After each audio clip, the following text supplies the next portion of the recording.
Ай на здравето, бавице. Здраве. За хората на изкуството и за техните почитатели. Да. И за убавите мадамки. Моята връзка с киното, освен емоционалната връзка на всеки човек с седмото изкуство, е яко свързана с работата на съпруга ми, на Светослав Янакиев, който в 70-те края, 80-те години, началото на 90-те на миналия век беше главен художник на кината. Това е Светослав Янакиев.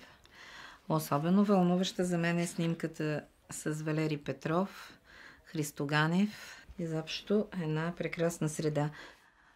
Правенето на плакати тогава, 80-те, началото на 90-те години, беше нещо наистина вълнуващо, дори само да го гледаш отстрани.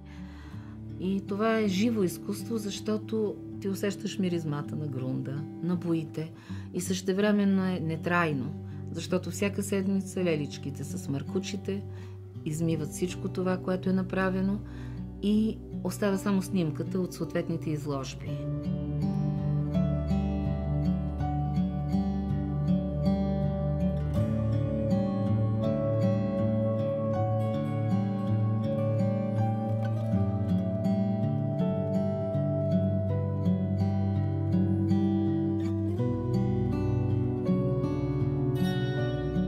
Бяха много вълнуващи ателиета. Кой на таванче, други в мазета. Нямаше дори прозорец, т.е. има прозорец, но той е сутерен, той е под земята.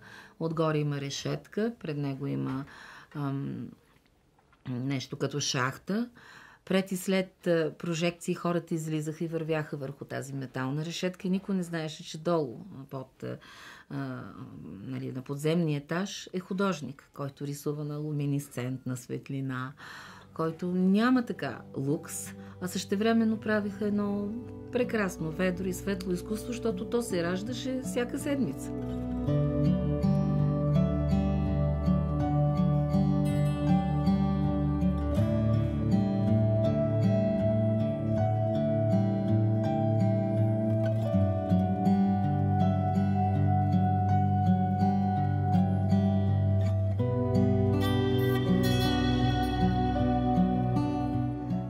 Дете съм, което помни от година и половина, 2 нататък. Към 2 години вече Къде в утробата на майка ти? Да, четях надписи: сол, мляко. Сега да издам кога съм се родила ли?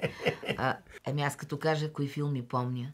Филма Годзилата, филма Майка Индия, филма Хора и вълци.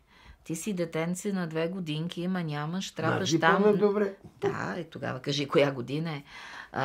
Това беха времена, в които хубавия филм, цялата нация говори за този филм. Излиза хубава постановка, вече по-късно да кажем Човекоятката. Ма цяла България говори за Човекоятката. Цяла България търси филма, търси книгата, търси съответната постановка. Това водеше до едно огромно съпреживяване на нещата.